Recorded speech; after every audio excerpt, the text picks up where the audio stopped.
Halo, apa kabar?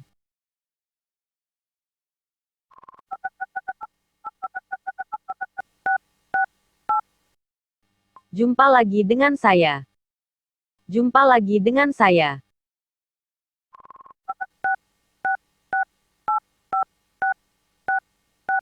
Saya Dunker. Saya Dunker. Di video kali ini saya akan menampilkan kepada Anda semuanya kenapa kalau Nirvana memainkan lagu Love Buzz. Kurt cobain rusuh. Kurt cobain rusuh. Kurt cobain.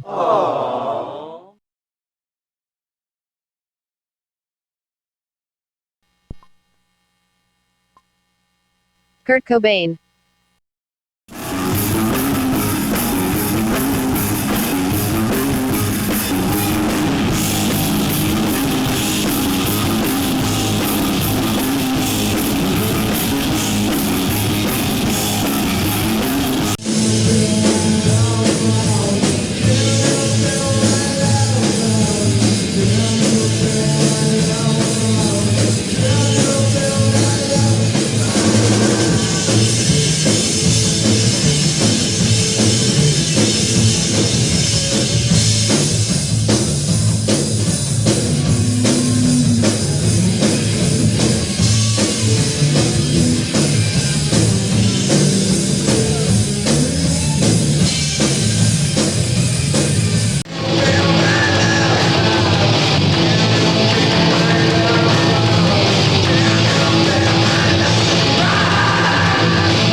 I remember actually there was a cameraman that was so close to Kurt, he kind of fucking attacked him with his guitar. Do you remember that?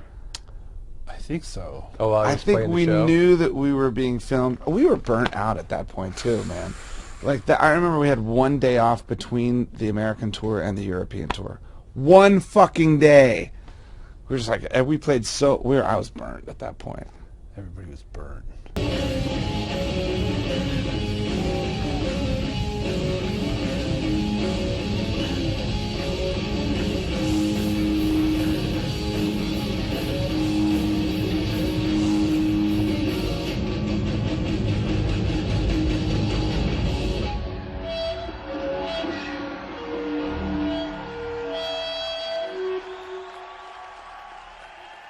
I'd like to get back to Shocking Blue. Like, you're the one who discovered that song, or how did that end up in Nirvana? Well, it was, I would buy obscure records, like old records in secondhand stores, and I came across this record, The Shocking Blue. And a lot of times those records that came out in the 60s were hit or miss, but they were $1 and it was used. And of course there's the song Venus, which was an international blockbuster. But the rest of the record is very compelling and very interesting. And again, there's a lot of variety on the record, and you know, the production, songwriting is really good. And now the very first time, ladies and gentlemen, on Top of the Pops, we have a group here all the way from Dutch Holland, you see. And how about that then? And it's they're number one in America, they're top of the Dutch hit parades and all. And here they are. They're called Shocking Blue.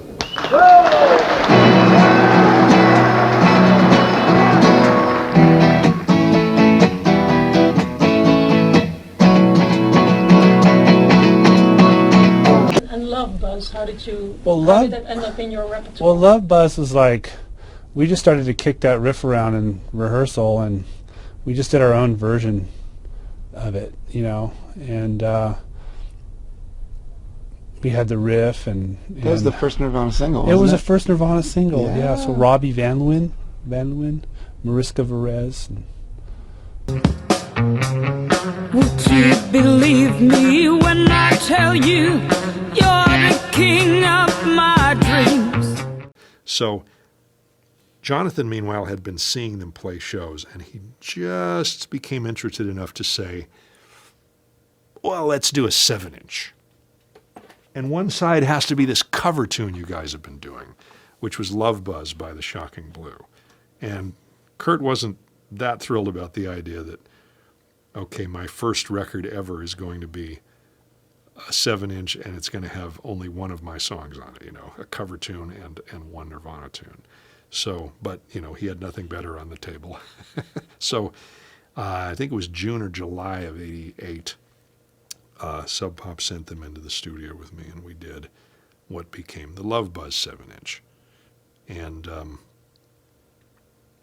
which is Love Buzz as the side A and Big Cheese as the side B. Good Lord, bless and keep you. Bye now. Ready to do a twist, a surf, a wild watusi, a frug, or a swingin' holly-golly.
When Nirvana came to Holland the first time in 1989, we were touring with this band Tad, and we played on the radio.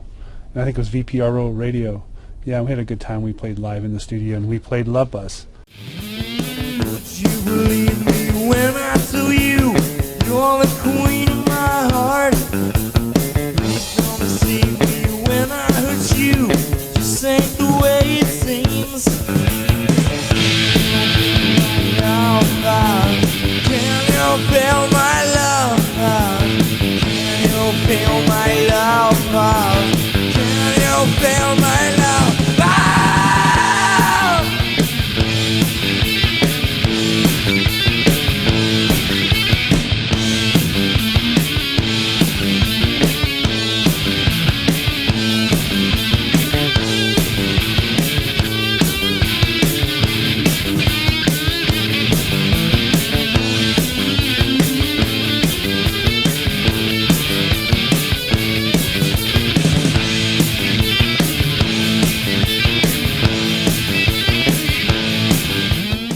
Actually, you know what? The first time I heard Nirvana was in Amsterdam, in my friend Toss's apartment. Because I would stay at Toss's house, and he had tons of records, and he was my first friend, he was the first person I knew that had all the Sub Pop stuff. So I'd heard the Melvins, and I loved the Melvins, but I hadn't heard Nirvana. And this one girl, I was dating, Kate, she pulls it out and says, "Have you heard this?" I said, "No." And she played Blue, and she loved it. And it was kind of one of the first times I was ever dating a chick where we liked the same kind of music. And I thought, like, wow, girls like Nirvana. This is cool, and it's heavy. That's great. This is a true story. I just remember that.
That was a shocking blue cover.